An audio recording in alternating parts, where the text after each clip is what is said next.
Kenali Allah Subhanahu wa taala, kemudian kita masuk pada pembahasan berkaitan dengan masalah menyakiti dan mencaci maki orang orang Islam. Nah, di zaman ini teman-teman sekalian, orang itu menyakiti dan mencaci maki orang Islam, baik yang dilakukan oleh sesama muslim atau yang dilakukan oleh orang kafir kepada orang Islam.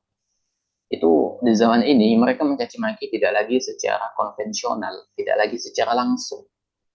Akan tetapi mereka mencaci maki dan menyakiti orang Islam itu melalui media sosial dengan komentar-komentar, dengan konten-konten.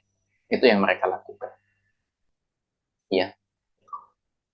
Dalam masalah ini, Syatalawi yang menukil tiga dalil, ya. Allah Subhanahu wa taala berfirman, "A'udzu billahi minasyaitonir rajim. والذين يؤذون المؤمنين والمؤمنات بغير ما اكتسبوا فقد احتملوا بهتانا وإثما مبينا."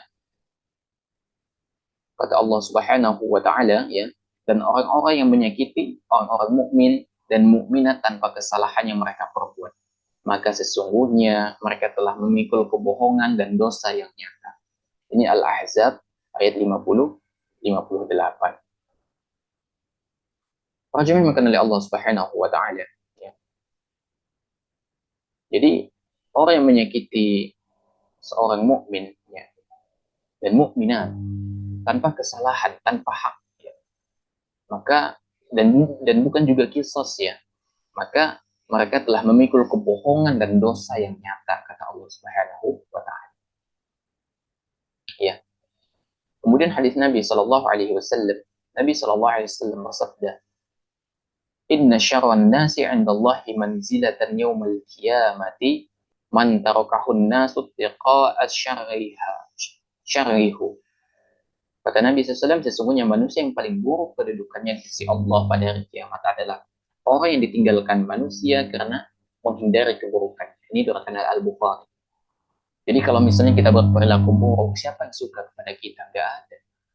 Karena perilaku buruk kita, manusia itu tidak suka kepada kita, meninggalkan kita, dalam rangka menghindari keburukan kita, ya, daripada berinteraksi kepada kita lalu sakit hati, lebih baik kita tinggalkan untuk menjaga hati kita agar tidak sakit.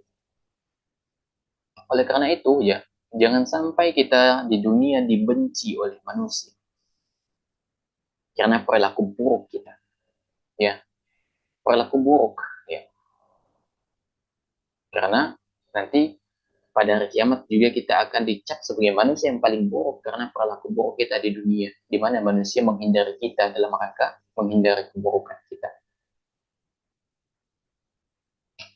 Jadi mencela umat Islam, ya, menyakiti umat Islam, ini adalah perbuatan terlarang dan dikategorikan sebagai dosa besar, ya.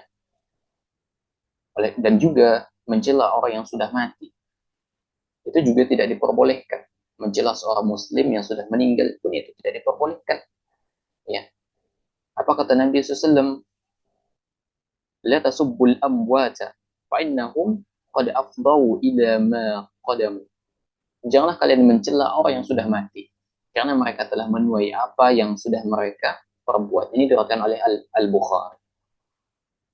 Maka mencela orang yang sudah mati, menyakiti orang yang sudah mati pun, ya, itu tidak dibolehkan, ya. Orang yang sudah meninggal kemudian disebut keburuk-keburukannya, kemudian dicaci maki, itu pun tidak boleh. Nabi SAW melarang melarang hal tersebut.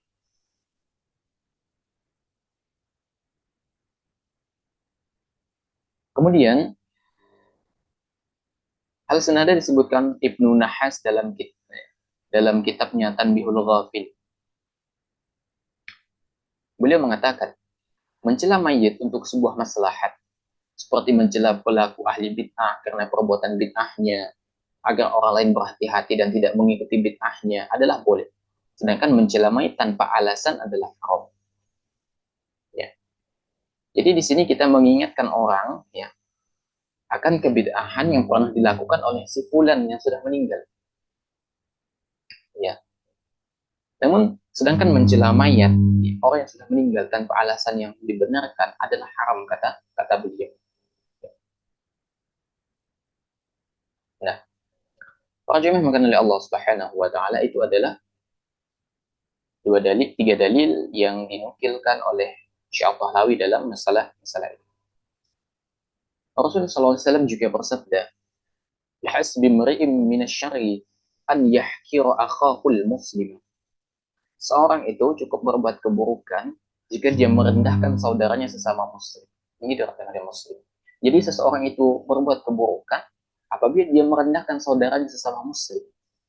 Baik itu dengan mencelanya, dengan menghinanya, mengungkit-ungkit keburukannya, apalagi di musim politik. Mudah sekali seseorang itu merendahkan saudaranya sesama muslim. Itu nggak boleh. Coba kita perhatikan para calon presiden kita. Mereka semua itu muslim. Mereka semua itu muslim. Ya. Maka apa urusan kita kemudian merendahkan mereka?